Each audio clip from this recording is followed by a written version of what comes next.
Ano nga ba ang biblikal na paniniwala?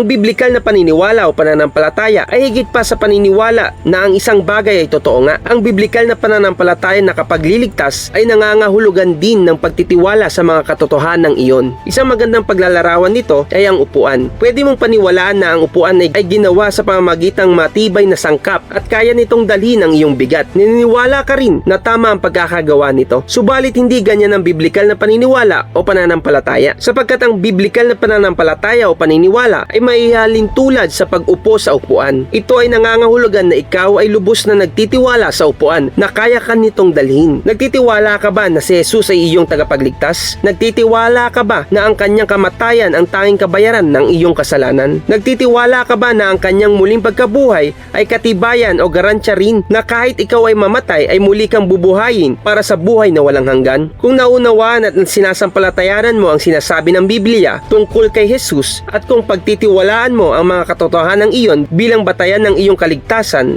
ikaw ay ligtas. Ikaw ay sumasampalataya sa Panginoong Hesus ayon sa turo ng Biblia.